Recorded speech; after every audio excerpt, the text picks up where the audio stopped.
성경 고린도전서 2장 1절에서 2절입니다. 신약 성경 264페이지 고린도전서 2장 1절에서 2절을 제가 읽겠습니다.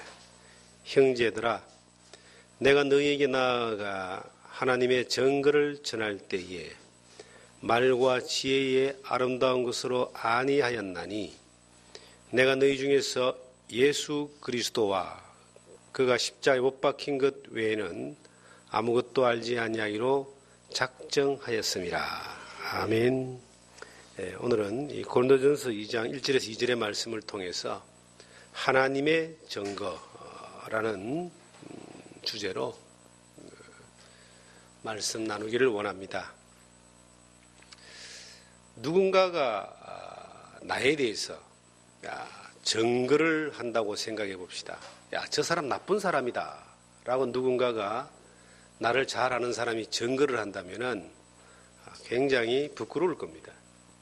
그런데 누군가가 나에 대해서 저 사람 참 좋은 사람이다 라고 증거를 한다면 기분이 썩 나쁘진 않을 겁니다. 연말이 되면은 원주시의 이래 행사 가운데 표창을 많이 줘요. 봉사 많이 한 사람, 일 잘한 사람, 성과가 좋은 사람, 이런 사람들 표창을 주는데, 표창을 준다는 것이 저 사람이 좋은 사람이다, 훌륭한 사람이다, 정말 본이 되는 사람이다 하는 그러한 증거로 이렇게 상을 줍니다. 그런데 어떤 사람들은 또 감옥에 들어가는 사람도 있죠. 경찰에 들어가서 나쁜 사람이다, 악한 사람이다, 남에게 피해를 줬다라고 하는 증거로 감옥에 들어가는 거예요. 우리나라도 법이 잘 발달되어 있어가지고 그 실수하는 애가 별로 없는데 어저께 신문에 보니까 삼내라고 하는 곳에서 구멍가게 할머니가 살인을 당했는데 거기에 이제 세 사람이 잡혀서 감옥살이를 살고 나왔어요. 그런데 이게 자기들이 범인이 진짜 범인이 아니고 경찰이 잘못 수사를 하고 검찰이 잘못 누명을 씌워가지고 막 구타를 해서 누명을 씌워서 억울하게 자백을 하고 감옥살이를 3년에서 5년을 하고 나왔습니다. 그런데 어떤 변호사가 나서서 그 사건을 다시 재심을 청구했는데 진짜 범인이 자수를 한 거예요. 이 사람들이 거의 10년 만에 살인죄의 누명을 벗었습니다. 그걸 가만히 보면서 이런 생각이 들어졌어요. 그들이 살인도 하지 않았는데 살인자가 되어서 감옥에 살고 세상에서 살인자라고 하는 누명을 낙인을 찍혀서 살다가 이 누군가에 의해서 이게 재심이 청구되고 누명을 벗었습니다. 이제 자기는 그런 죄가 없다라고 하는 증거를 법정에서 확정을 받았습니다. 그 사람들의 마음이 어땠을까? 정말 천국과 지옥을 왔다 갔다 하는 그런 마음이 아니었겠는가? 당해보지 않은 사람들은 잘 모르겠죠. 그런데 우리가 한번 하나님의 증거에 대해서 한번 생각을 해봅시다. 하나님의 증거는 그렇게 실수하지 않습니다. 죄인을 의인이라 하지 않고 의인을 죄인이라고 하지 않습니다. 이 땅에서 많은 사람들은 실수를 할 수 있어요. 목회자라 할지라도 실수를 할 수 있습니다. 왜냐하면 각 사람의 마음 안에 있는 믿음의 증거는 볼 수 있는 사람이 아무도 없어요. 그래서 할 수만 있으면은 복음을 깨닫고 진리를 깨달은 사람들은 사람들로 하여금 각 사람들이 그리스도 안에서 온전한 자로 세워져서 천국까지 가기를 바라는 그러한 간절한 마음이 있고 또 가치가 각 사람이 영원한 천국에 갈 수 있는 완전한 믿음으로 쓰이기를 바라면서 말씀을 전하고 가르치고 권하고 하는 것이 당연하다고 저는 그렇게 봅니다. 우리가 사람이 인정을 해주고 사람이 또한 그 자격을 주어서 어떤 경지에 도달해서 영혼의 문제를 해결하고 천국 갈 수 있다면 얼마나 좋겠습니까? 예를 들어서 뭐 돈이 얼만큼 있으면 천국 간다. 돈을 얼만큼 내면 천국 간다. 어느 정도 큰 교회 다니면 천국 간다. 뭐 역사가 오래된 교회를 다니면 천국 간다. 착한 일을 얼만큼 하면 천국 간다. 하는 그러한 어떤 인간이 잡을 수 있는 그러한 도달할 수 있는 기준을 가지고 천국 간다라고 하는 걸 정해놨다면은 어떤 자기가 보고 확인할 수 있는데 천국 가는 건 그런 것이 아니에요. 천국 가는 것은 믿음이다. 오직 의인은 믿음으로 말미암아 살리라. 이 믿음은 또한 비밀이다 그랬는데 이 하나님의 비밀인 이 믿음을 통하여 하나님이 주시는 증거가 있다라고 하는 겁니다. 저는 가끔 이 사람이 진짜 구원받았나 구원받지 않았나라고 하는 헷갈릴 때가 있어요. 우리가 말씀을 전하다 보면은 1대1로 말씀을 전해야 되는 때가 있습니다. 피차에 부담스러운 일이죠. 개인 전도군 개인 상담을 할 때 참 피차에 부담스럽지만은 전도를 할 때 헷갈릴 때가 있어요. 이 사람이 정말 이 하나님 앞에서 믿음의 증거가 있는 사람인가 없는 사람인가라고 헷갈릴 때가 있습니다. 말씀을 전하는 사람 입장에 있어서도. 그런데 편하게 가려면은 무조건 하나님의 증거가 있다고 치자하고 갑니다. 그러면 굉장히 편하게 갈 수 있어요. 그런데 말씀을 전하다 보니까 이런 마음이 오는 거예요. 이 사람이 정말 하나님 믿음의 증거가 있고 죄사함 받고 의롭다함을 입었다는 믿음이 있는가 없는가를 헷갈릴 때, 나도 판단이 안 될 때는 일단은 이 사람은 믿음이 없는 사람으로 치고 복음을 전하자. 저는 그렇게 합니다. 왜냐하면 확실한 증거가 없는 사람에게 있다고 해가지고 만약에 없어버리면 이 사람은 정말 나중에 영원한 형벌을 받고 심판을 받을 때에 기회가 돌아오지 않습니다. 스스로 착각하고 살았던 그것 때문에 또 누군가가 전해줘야 될 그 좋은 기회를 마지막 놓친 것 때문에 영혼을 망칠 수가 있습니다. 그런데 이 사람이 아니다라고 해서 당신 증거가 없다라고 해서 다시 복음을 정확하게 전해가지고 아니다 했는데 진짜 같으면은 아무런 피해가 없잖아요. 아니다 했는데 자기가 확인해 보니까 진짜야. 자기한테 믿음이 있어. 그럼 그 사람에게 피해가 없어요. 천국 가는 거예요. 그런데 아니다 했는데 정말 만에 하나 정말 아니었다가 바로 성령의 도우심으로 진리를 발견하고 제대로 믿어버리면 이거는 횡재하는 겁니다. 믿음의 증거, 하나님의 증거가 과연 뭐냐? 이 성경은 하나님의 증거가 십자가라고 이야기하고 십자가를 전하는 것이 전도라 그러고 그 전도는 성령으로 말미암아 성령의 역사로 말미암아 된다라고 고린도전서 2장 1절부터 4절까지를 쭉 이어서 증거하고 있습니다. 우리에게, 여러분과 저에게 내가 지금 죽어도 천국 갈 수 있는 하나님의 증거가 뭡니까? 내가 대한민국 국민이다라고 하는 증거는요, 동사무소에 가서 주민등록 등본을 떼보면은 내가 대한민국 국민이라는 증거가 나옵니다. 우리나라 대한민국 국민 이 시민권이 별거 아닌 것 같죠? 저 베트남이나 필리핀 사람들이나 캄보디아 사람들은요, 우리나라에 와서 시민권 하나 가지는 게 소원인 사람들도 있습니다. 옛날에 우리나라 사람들이 미국에 가서 미국 시민권을 얻는 것을 뭐 천국 티켓 얻는 것만큼 그렇게 귀하게 생각하고 거의 많은 걸 투자하고 매달리고 그래서 겨우겨우 얻어서 그거 얻으면 굉장히 자랑스럽게 생각을 합니다. 그런데 내가 천국 가는 너희 시민권이 하늘에 있다 했던 것처럼 천국 가는 그 시민권에 대한 가진 증거가 뭐냐? 어떤 큰 교회는 그 교회의 교족부에 이름이 찍히고 교인 등록을 하고 교인 자격증을 준대요. 도장을 쾅 찍어서 이제 담임 목사 서명을 해서 주면은 이런 뭐 명찰 같은 거 하나 이렇게 준다는 겁니다. 근데 그게 무슨 천국 가는 자격증인 양 생각하는 사람들도 있어요. 그런 건 100개 가지고 있어도 하나님의 증거하고는 관계가 없습니다. 하나님의 증거는 어디서 나오느냐? 이 성경 안에 하나님의 증거는요, 하나님이 친히 증거해 주세요. 뭐로? 하나님의 말씀으로. 너희가 성경에서 영생을 얻는 줄 생각하고 성경을 상고하거니 하거니와 이 성경은 곧 내게 대해 증거한다. 이 성경이 영생에 대한 증거가 있고 그 영생에 대한 증거가 예수 그리스도를 통해서 이루어진다라고 하는 것을 요한복음 5장 39절에 그렇게 말하고 있습니다. 우리가 하나님 앞에서 영생에 대한 증거가 있느냐? 이것은 하나님이 친히 증거해 주시는 거예요. 성경에 마태복음 3장에 보시면 예수님이 요단강에서 침례 요한에게 침례를 받을 때에 이는 내 사랑하는 아들이요 내 기뻐하는 자라. 하나님이 친히 말씀으로 들려주시는 증거가 예수 그리스도를 통해서 나타났습니다. 마태복음 17장에 보시면은 그 유명한 변화산의 사건이 나와요. 이 변화산에 이제 올라가서 모세와 엘리야와 예수님의 변화된 모습을 베드로, 요한, 야고보가 보게 되는데 베드로가 여기에 초막셋을 짓겠습니다.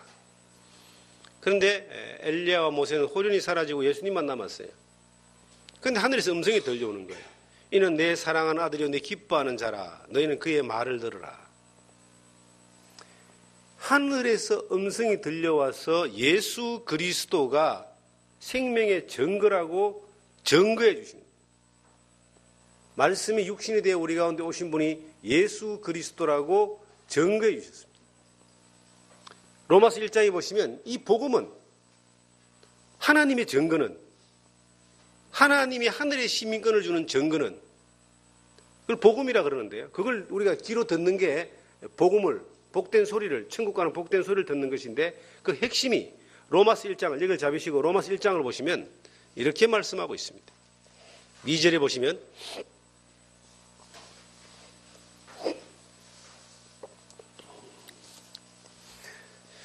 이 복음은 하나님이 선자들을 통하여 그의 아들에 관하여 성경에 미리 약속하신 것이라.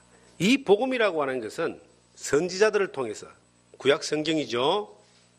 아들에 관하여 성경에 미리 약속하신 것이다 라고 성경에 말하고 있습니다.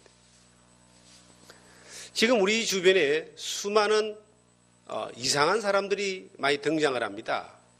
자기가 하나님이다. 자기가 예수님이다. 라고 하는 그러한 사람들이 제법 많이 등장을 해요. 아마 마지막 때가 되면은 그리스도가 여기 있다 저기 있다 한다 그래요.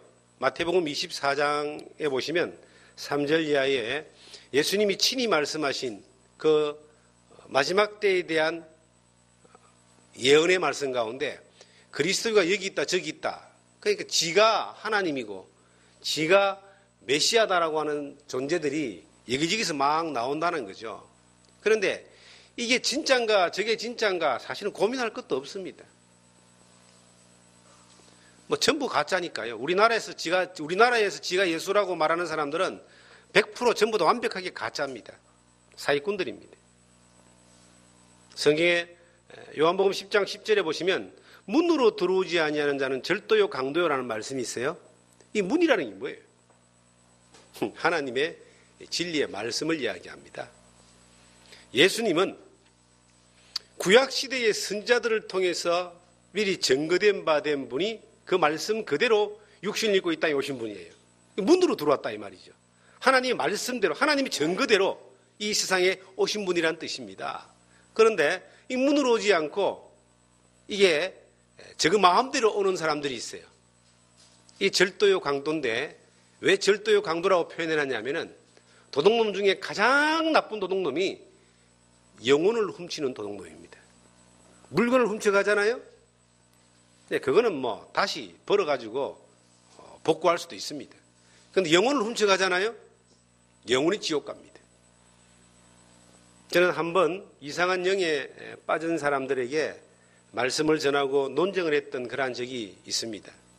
여러 종교의 여러 이단에 빠졌던 사람들하고 대화를 나눠본 적이 있는데 이게 영이 한번 잘못된 사람은 다시 복구가 안 되는 거예요. 그러니까 거기에 있다가 거기에 믿었던 대상이 죽거나 잘못돼가지고 나왔어요. 그래도 그들이 영의 오염이 돼가지고요. 영적으로 뭔가 귀신이 잡힌 것처럼 다른 영역에 잡혔어. 예수 그리스도의 복음이, 이 생명의 복음이 들어가지 않는 것을 저는 여러 번 경험을 했습니다. 그래서 절도요, 강도요, 한 번 영혼을 훔침 당해버린 사람들은 이 다시 회복되기가 참 힘들다. 하나님이 하시면 되겠지만은 참 힘들다라고 하는 것을 저는 경험을 했습니다. 우리가 차라리 귀신에 잡혀서 무당질하는 사람이 귀신이 쫓겨나가서 구원받고 하나님 앞에 나오는 사람들은 간혹 있지만 다른 이단 사이비에 빠졌던 사람들이 제대로 돌아오는 경우들이 그렇게 많지 않더라고요. 우리 주변에 수없이 많이 나와서 자기가 메시아라 그러고 하나님이라 그러고 예수라 그러고 하는 사람들이 전부 다 이 구약 성경의 선지자들에게 증거를 받았느냐?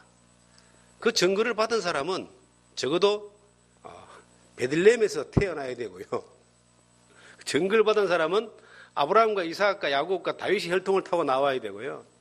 증거를 받은 사람은 동정녀, 남자를 알지 못하는 동정녀, 그 예수 그 탄생을 해야 되는 겁니다. 그리고 그 사람이 죄도 안 짓고 죄 없이 살다가 죄를 뒤집어쓰고 죽고 그것도 비참하게 피 흘려 죽고요. 3일 만에 부활해야 됩니다. 그게 선지자들이 증거한 그 증거입니다.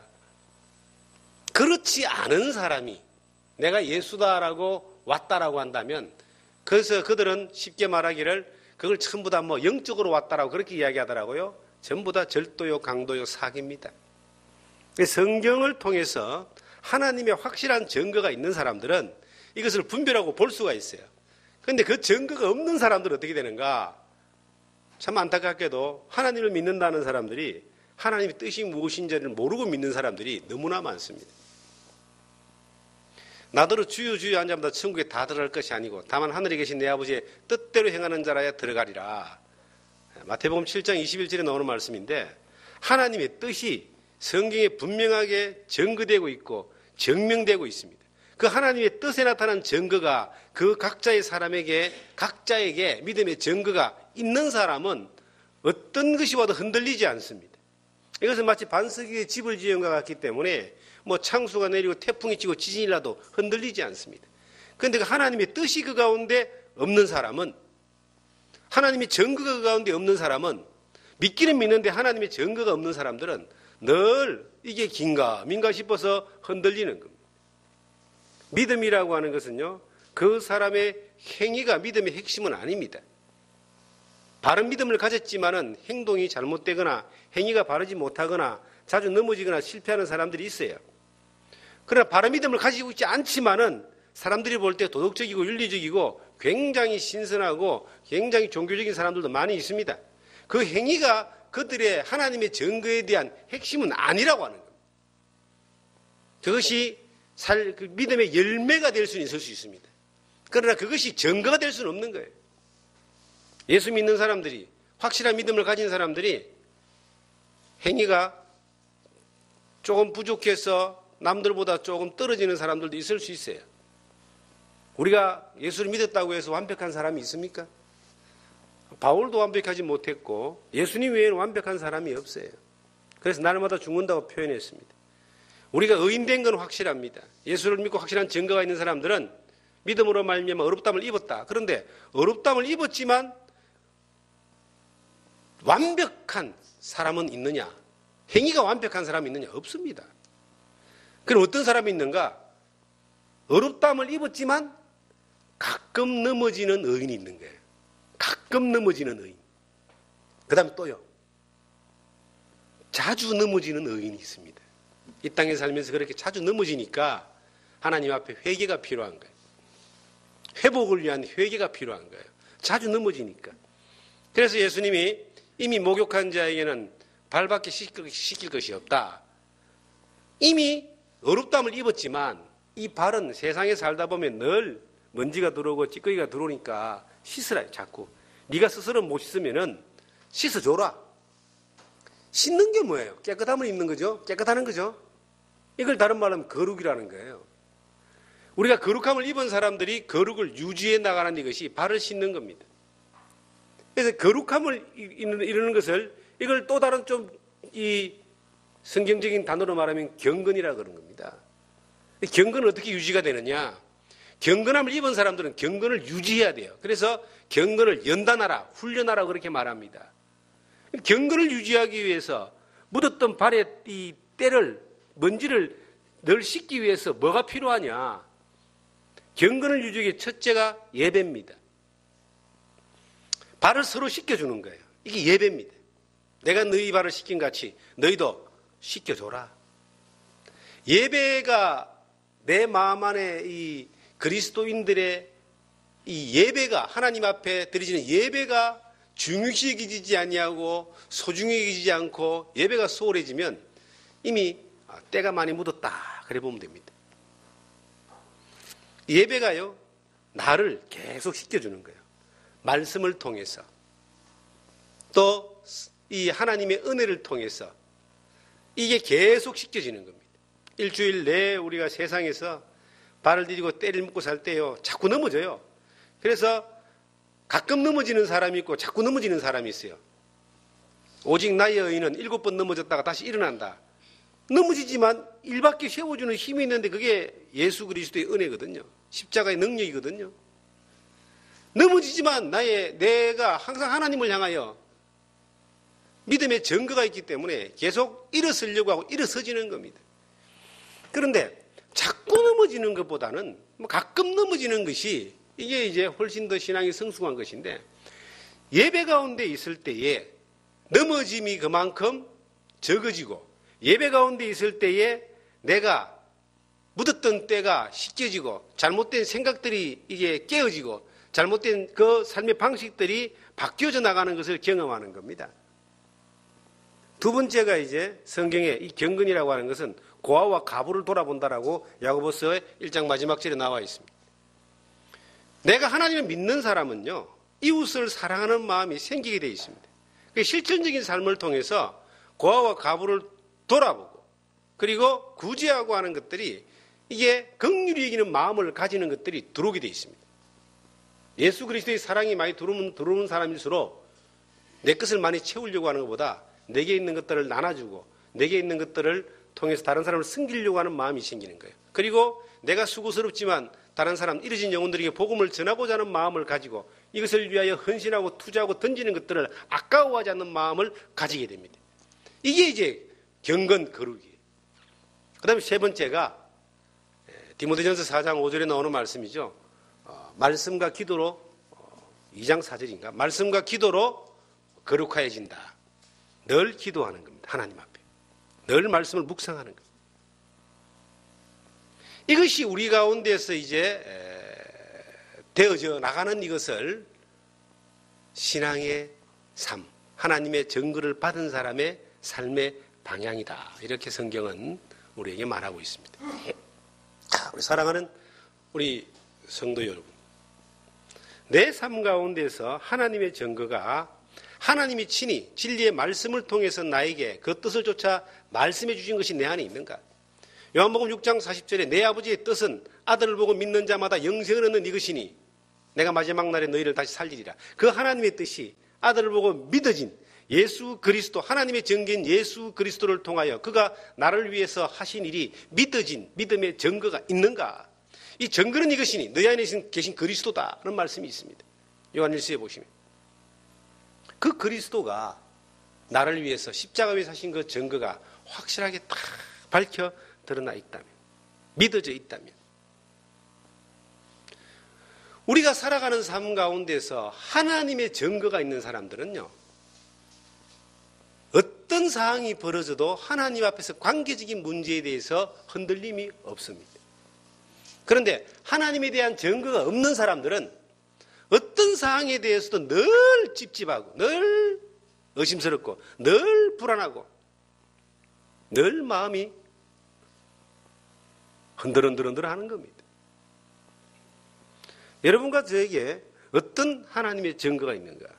내가 예수를 믿는 이것이 생명의 말씀으로 통해서 하나님의 증거를 통해서 구원함을 받은 영생을 얻은 그러한 증거 가운데서 그 하나님 뜻 가운데 뿌리 박혀가 있는가?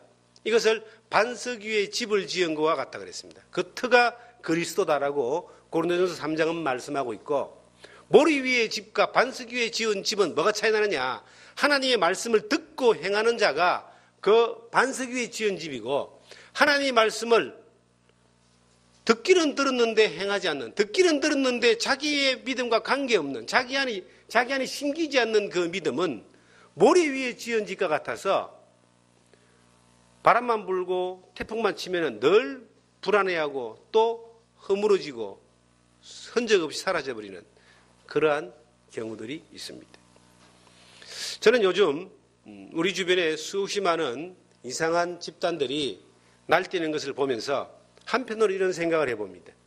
우리의 믿음의 견고함을 더욱더 확인해주는 작업을 하는구나. 두 번째는요, 우리가 왜 이 생명의 복음을 전해야 되는가에 대하여 다시 한번 이 복음의 신발끈을 메고 이 복음의 허리띠를 다시 조미게 하는 그러한 하나의 현상이 되는구나라고 그렇게 저는 해석을 해서 보게 됩니다. 얼마나 많은 사람들이 무너집니까? 근데 무너지는 사람들을 딱 쳐다보면요, 이게 하나님의 증거가 그 가운데 없기 때문입니다. 우리가 복음을 전할 때, 이 생명의 복음을 전할 때에도 조심해야 될 부분들이 있습니다. 그게 뭐냐면, 우리가 속기 쉽고 우리가 넘어지기 쉬운 유혹 가운데 하나인데, 우리가 전하는 것이 과연 무엇을 전하느냐는 겁니다. 우리 주 예수 그리스도의 십자가 외에는 내가 아무것도 알지 아니하기로 내가 작정했다고 지금 고린도전서 12장 2절에 바울 사도가 고백을 하고 있는데, 바울 사도가 전한 이 복음은 믿음 복음은 하나님의 증거, 진리의 말씀, 그리스도의 십자가를 통해서 믿어진 확실한 증거가 있었지만, 그가 전하는 복음이 뭐냐면은 그 복음의 핵심인 예수 그리스도의 십자가입니다. 십자가 외에는 알지 않냐고 작정했다는 말은, 이거는 이런 생각이 들어져요. 바울 사도가 아는 게 너무 많았다.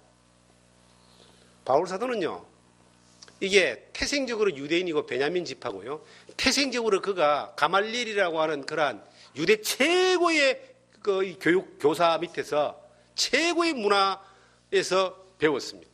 율법에 대해서 능통하고요, 유대와 로마의 법에 대해서 능통한 사람이고 지식에 대해서 능통한 사람이었어요. 그런데 그가 다메섹에서 예수를 믿고 난 뒤에 예수 그리스도가 단순하게 그리스도가 믿음의 증거가 된 거예요. 그래서 의인은 믿음으로 말미암아 살리라. 그를 믿는 믿음의 증거가 된 겁니다. 그리고 그가 이제 복음을 전하는 삶을 살면서 뭘 전했느냐? 그가 알고 있는 수없이 많은 배웠던 지식과 알고 있는 법을 전하는 것이 아니라 사람을 변화시키고 그 사람을 생명으로 인도하고 그 사람으로 하여금 하나님의 사람이 되게 하는 데는 딱 한 가지만 족하고 한 가지만 필요하다는 것을 그가 경험한 거예요. 그게 뭐죠? 십자가입니다. 그래서 너무나 많은 걸 알고 있었는데 그걸 다 배설물로 다 버려버리고 오직 뭘 전했다? 십자가만 전했다. 우리가 속기 쉬운 게 뭔지 아세요?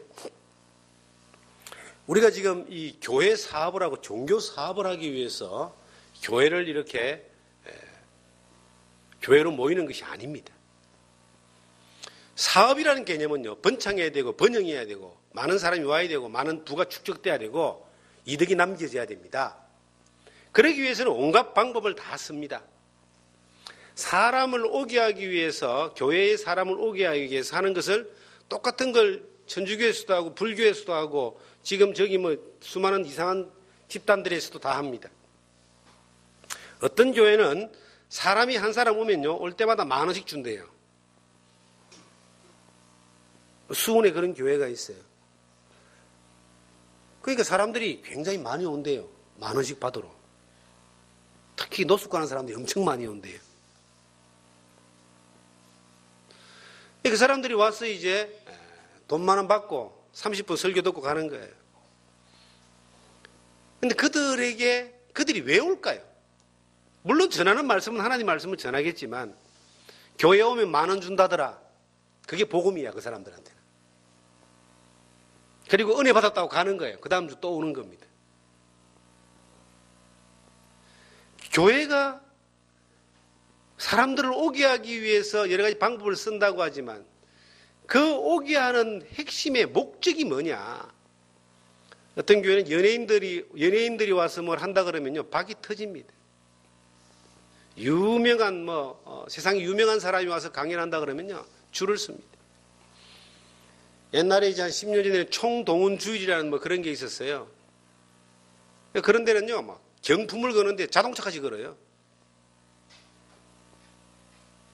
사람이 막 오는 거예요.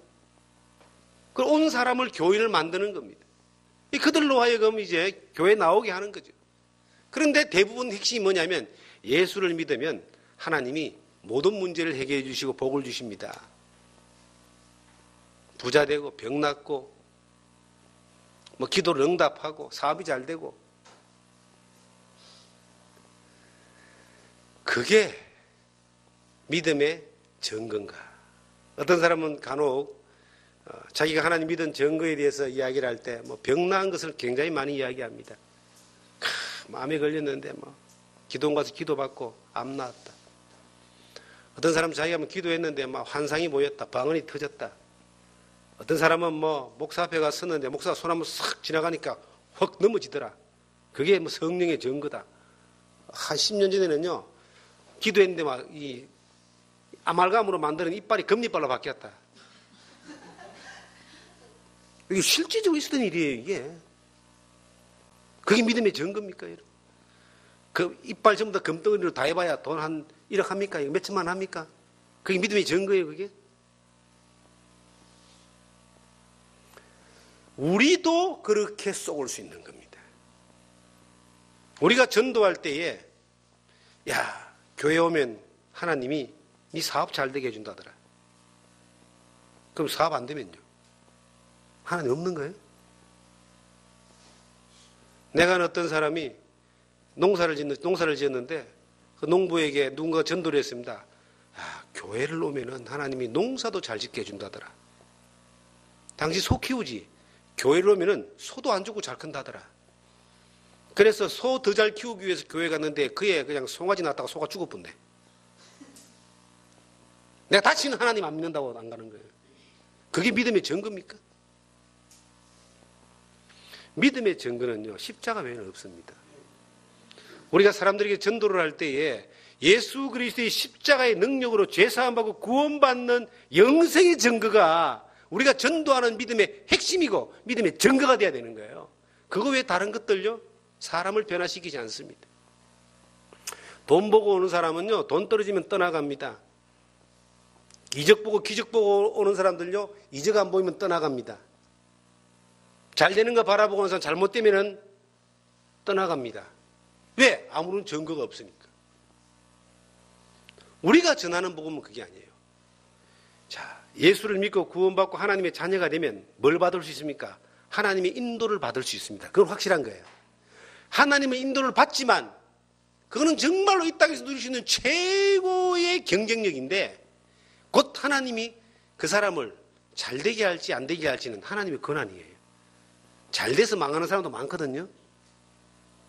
예수 믿고 믿음 안에 살면서 고난받는 과정도 즐거움으로 바뀌어질 수 있는 그러한 연단을 경험한 사람들은 굉장히 성숙한 사람들입니다. 그런데 그것은 믿음에서 나타나는 하나의 현상이고 믿음의 핵심적인 증거가 뭐냐는 겁니다. 바울 사도는 예수 그리스도의 십자가 외에는 다른 어떤 것도 전하지 아니하기로 작정했다 그랬습니다. 알지 아니하기로 작정했다는 말은요, 내가 그거 외에는 다른 것을 전하지 않겠다는 겁니다. 저는 이 복음을 전하면서, 제가 복음 전한 지가 30년 됩니다. 복음을 전하는 거 잘 전하고 싶은 마음 없습니까? 저는 복음을 누구보다도 잘 전하고 싶은 사람이었어요. 그리고 누구보다도 많이 전하고 싶은 사람이었습니다. 그리고 복음을 전하는 일에 대해서 한 번도 제가 거절하거나 피하거나 그래 본 적이 없는 것 같아요. 생명의 복음을 살리는 일을 전할 수 있는 기회가 있으면요, 언제든지 우선순위를 두고 전했습니다. 그런데 복음을 전할 때에 잘 전하고 싶어가지고 얼마나 많은 것들을 준비를 했느냐. 저만큼 복음을 전하는 것을 위해서 준비를 많이 한 사람이 그리 많지 않을 거예요. 20대 때에 이걸 준비하면서요, 앞서서 복음을 전했다라고 하는 사람들의 이 복음의 메시지, 얼마나 많은 걸 제가 듣고 얼마나 많은 걸 메모했는지 모릅니다. 듣고 메모한 것뿐만 아니라 이걸 전부 다 쳤습니다. 쳤어. 다 쳐가지고. 왜냐하면 나 혼자 알기는, 나 혼자 이거 가지기는 아깝더라고. 그래서 나만큼 열정이 있는 사람들에게 나눠주고 싶었어요. 여러 사람들의 유행들의 전도를 했던, 생명을 살리는 일들을 했던 분들의 책들을 뿐만 아니고 적고, 그리고 정리하고 준비해서 나눠주기도 많이 나눠줬죠. 그런데 많은 준비를 했습니다. 그것만 한 것이 아니고 엄청나게 많은 하나님의 살아계심을 증거하는 여러 가지 어떤 자료들, 얼마나 많이 준비했는지 모릅니다. 책을 사고, 그 다음에 잡지를 뒤지고, 신문을 스크랩하고,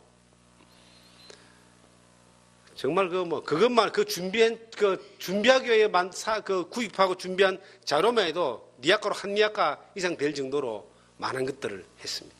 그런 많은 자료들을 가지고 있어요. 엄청나게 많은 지식을 습득 가지고 준비하고요. 그리고 또 공부하고,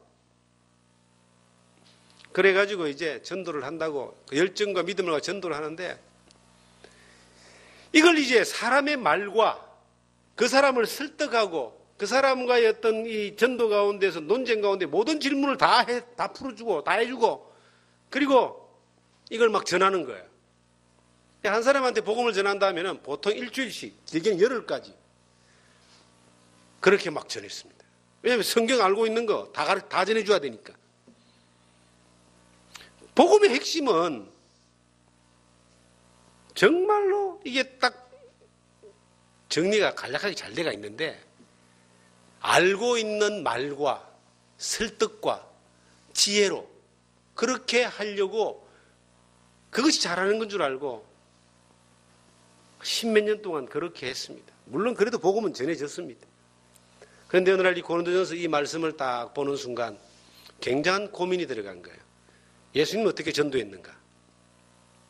예수님은 하나님 자신이니까요, 만나는 자에게 네 제사함을 받았다, 바로 구원받아 버립니다. 이 능력이 어디서 나왔냐는 거예요. 베드로는 어떻게 전도했는가? 베드로는요, 딱 써가지고 사도행전 2장 3장 보시면 예수가 그리스도고 그가 죽으시고 3일 만에 부활하셨다라고 하는 그 메시지 한번 딱 던졌는데 3,000명이 구원받고 5,000명이 구원받아 버렸습니다. 이게 도대체 뭐냐는 거죠. 바울 사도는 어떻게 전도했느냐는 겁니다. 바울 사도는 도리어 자기가 모든 지식을 배설물로 여겨버리고 예수님 십자가 외에는 다른 것을 알지 않냐기로 내가 작정했다. 이 복음의 전도는 십자가지 이게 다른 것이 아니다라고 작정을 다 갖다 버려버렸다. 가장 복음을, 인류 역사 가운데 구원의 복음, 생명의 복음을, 하나님의 증거의 복음을 가장 잘 전한 세 사람의 모델을 따진다면 예수님, 베드로, 바울입니다. 그들이 어떻게 지냈는가? 제가 한 가지를 발견한 거예요. 내가 빼먹은 게 하나 있구나. 집중해야 될 것이 따로 있는데, 이 고린도전서 2장을 가보시면 2장 3절에 보시면 그런 말씀이 있어요. 2장 3절에 내가 너희 가운데 거할 때 약하고 두려워하고 심히 떨었노라. 내 말과 내 전도함이 설득력 있는 지혜의 말로 하지 아니하고 다만 그 다음 뭡니까? 성령의 나타나심과 능력으로 하여 너희 믿음이 사람의 지혜에 있지 아니하고 다만 하나님의 능력이 있게 하려 하노라. 성령의 나타나심과 능력을 내가 간과했구나. 이걸 너무나 작게 생각하고, 이걸 너무나 하찮게 생각하고, 이걸 너무나 어떤 면에서는 여기에 집중하지 않고 말과 설득력 있는 여기에다가 집중을 해서 얼마나 많은 시간들을 투자하고 얼마나 많은 것들을 만들었는지. 그리고 얼마나 많은 전도 집회 한 번씩 하면요, 꼬박 하루에 2시간씩 일주일씩 합니다. 복음 전하는 건 딱 한순간 마지막인데 그 앞에 단계가 고민하기 시작했습니다. 그렇다. 이게 하나님의 능력으로 되는구나. 내게 능력 주신 자에서 내가 모든 걸 다 할 수 있다. 그 모든 것 가운데 가장 큰 것이 영혼을 살리는 겁니다.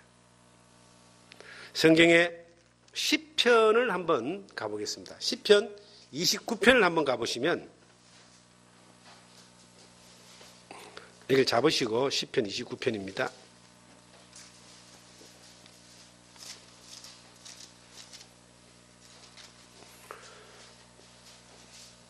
자, 1절부터 보시면요, 하나님이 너희 권능 있는 자들아 영광과 능력을 여호와께 돌리고 돌릴지어다. 여호와께서 그 이름에 합당한 영광을 돌리며 거룩한 옷 입고 여호와께 경배할지어다. 여호와의 소리가 물 위에 있도다. 영광의 하나님이 우리 소리를 내시니 여호와는 많은 물 위에 계시도다. 이 하나님이 모든 걸 만드시고 창조하시고 역사하신다. 그 하나님께 예배하라, 이렇게 말하는 거고요. 그 밑에 마지막 10절입니다. 여호와께서 홍수 때에 자정하셨으며 여호와께서 영원하도다. 왕으로 자정하시도다. 11절. 여호와께서 자기 백성에게 힘을 주시며 여호와께서 자기 백성에게 평강의 복을 주시도다.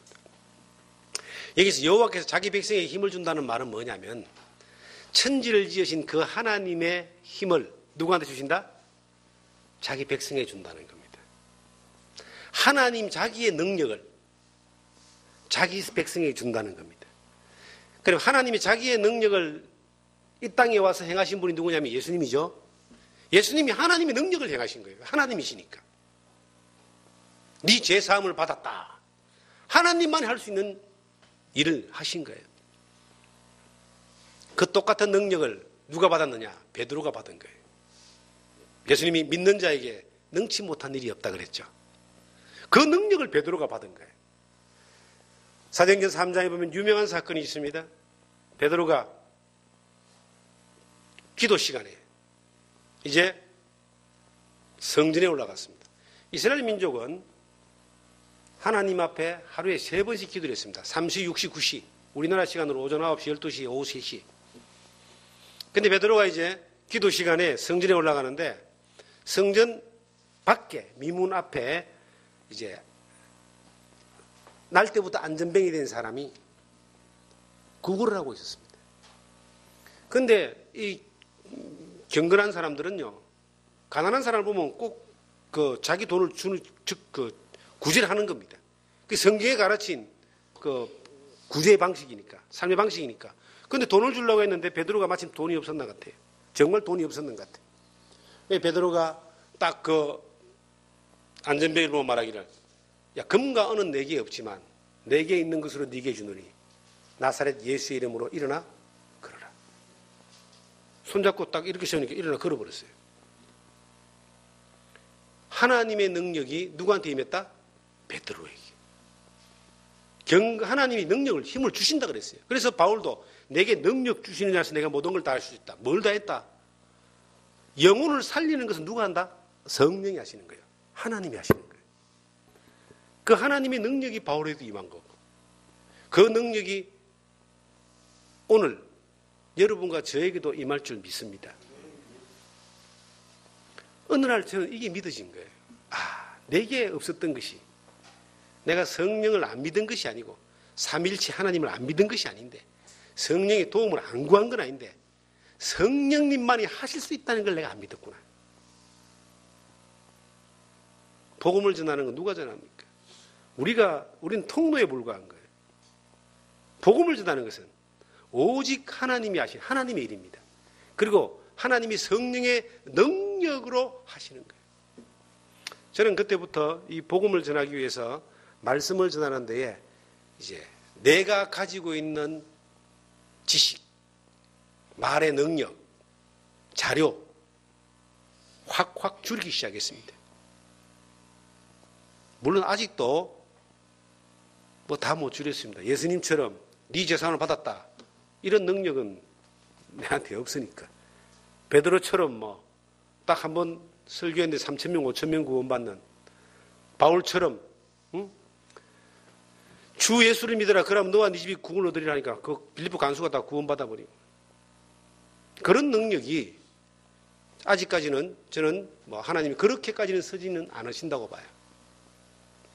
그런데 복음을 전하는 데 있어서, 예수 그리스도의 십자가의 복음을 전하는 데 있어서 뭘 믿느냐 하면은, 이전에는 나의 방법, 나의 말, 나의 지식, 또한 내가 전도하는 어떤 힘, 이런 것들을 많이 사실은 은연중에 의지하고 가지고 있었는데, 이것이 아니라는 것을 성경을 통해서 하나님이 알게 해주셔가지고 그걸 버리는 거예요.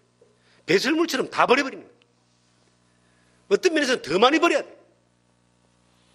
그리고 하나님의 능력이 온전히 나타나는 그러한 성령의 능력으로 예수 그리스도의 십자가의 복음의 능력이 하나님의 증거로 나타나고 증거되어 줄 수 있는 이것을 믿게 된 겁니다. 그래서 힘으로 되지 않고 능으로 되지 않고 오직 나의 영으로 된다고 하신 그 스가랴서의 말씀처럼 이 생명을 살리는 하나님의 일은 하나님의 영으로만 된다. 제가 복음을 전하는 전도, 복음을 전하는 이것을 하면서요, 옛날에는 사람들의 어떤 사람들이 얼마만큼 이 과정들을 통해서 많이 순차적으로 이렇게 다가오는가, 이런 생각들을 살피면서 복음을 전했습니다. 그런데 이제는 그러지 않습니다. 오직 하나님의 능력을 믿고 전하는 거예요.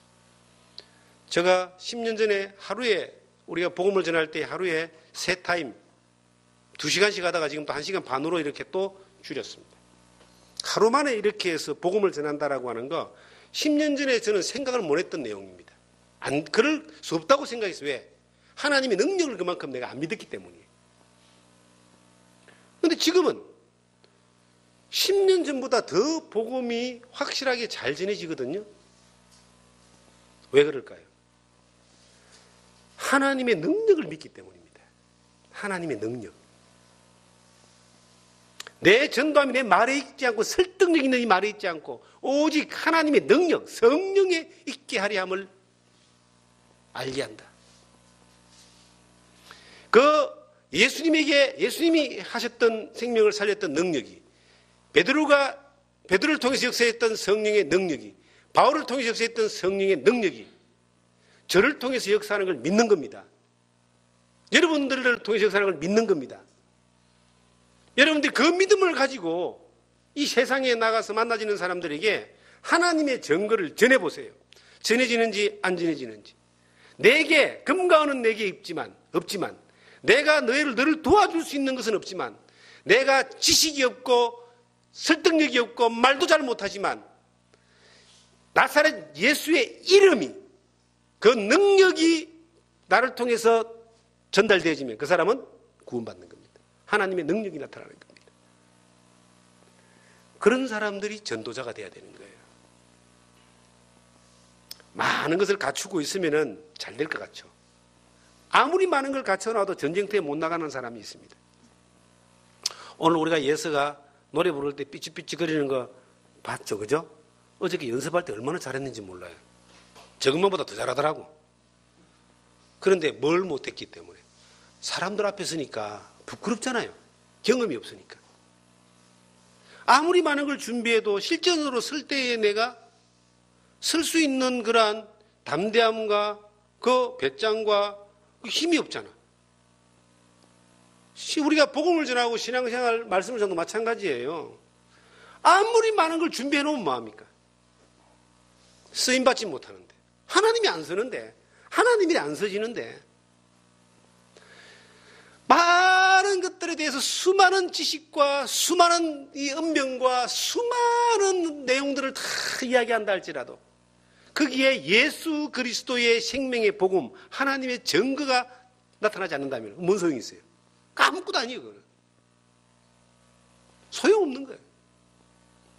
그러나 말도 언변도 지식도 없다 할지라도 하나님의 능력이 있으면 뭘 한다? 생명을 살리는 거예요. 복음은 능력입니다.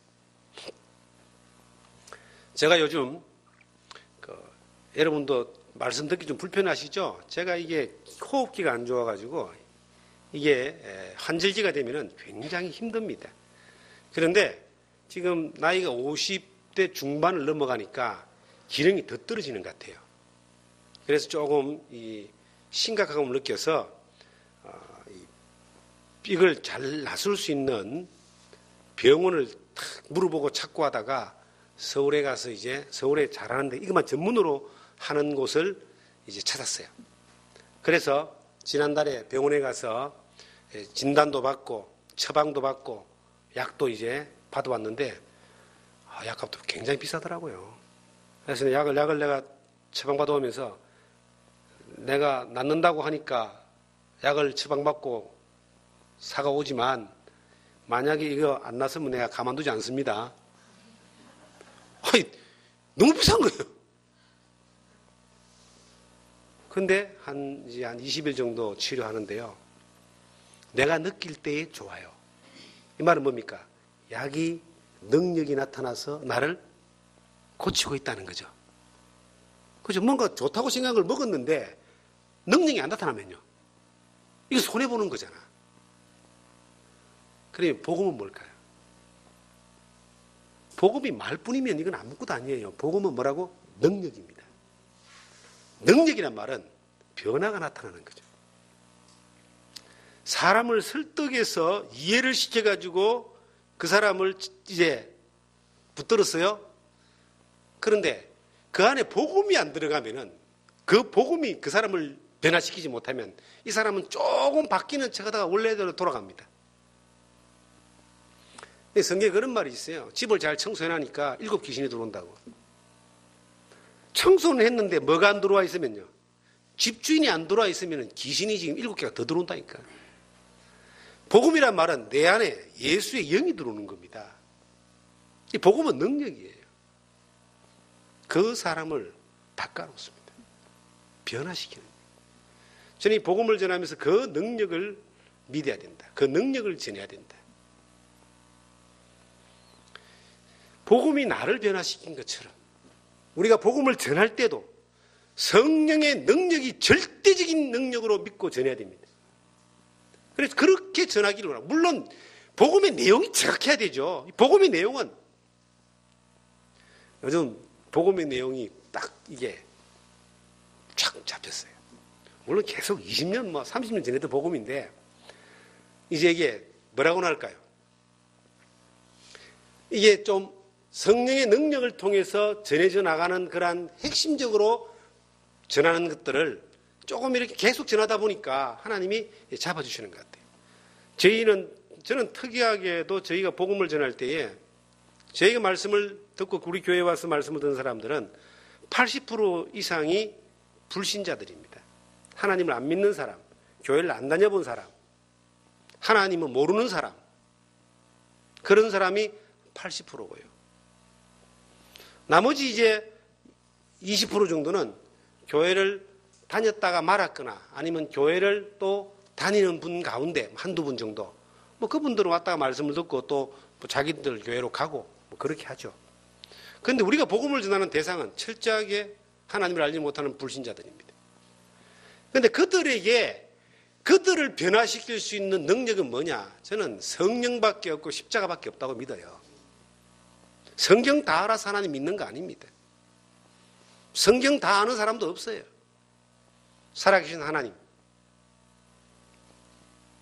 그 하나님을 진리의 말씀인 성경을 통해서 확인하고 발견하고 인간이 어떻게 타락하고 죄인인가라는 사실에 대해서 성령의 능력으로 전하고 어떻게 죄에서 구원받고 죄 사함받아 하나님의 자녀가 되는가에 대해서 이 핵심적인 3가지의 틀을 가지고 하나님 말씀을 딱 전할 수 있는 겁니다. 그런데 거기에 절대적으로 필요한 게 뭐냐면 성령의 능력입니다. 절대적으로. 그것이 사람을 변화시키는 거예요. 그 사람에게 하나님의 증거가 들어가면 사람은 살아납니다. 여러분과 제가 이 생명의 복음을 증거하는 일들에 함께 협력하는 믿음의 동력자들입니다. 우리 주변에 이루어진 영혼들에게요. 여러분들이 지금까지 말씀을 듣고 복음을 듣고 복음에 훈련받고 양육받고 했으면 여러분 주변에 있는 사람들에게 만나는 사람들에게 복음을 직접 다 전해줘도 됩니다. 여러분은 복음을 전할 수 있는 통로가 다 되어 있습니다. 다시 말씀드립니다마는 예수 그리스도의 그 능력이 베드로에게도 임하고 바울에게도 임하고 자 우리에게는 임했을까요? 안 임했을까요? 우리에게도 임했습니다. 우리를 통해서 뭐가 나타난다? 하나님의 능력이 나타나기를 원하는 거예요. 그 통로가 되어져서 성령의 능력에 이끌림을 받아서 바울처럼 그렇게 십자가만을 자랑하고 성령의 능력만을 의지해서 생명의 복음을 전하는 통로로 입술을 열면은 누가 역사하신다? 하나님이 역사하십니다. 그 역사의 현장에서 역사의 증거를 바라보는 경험하는 여러분과 제가 되기를 주님의 이름으로 축원합니다.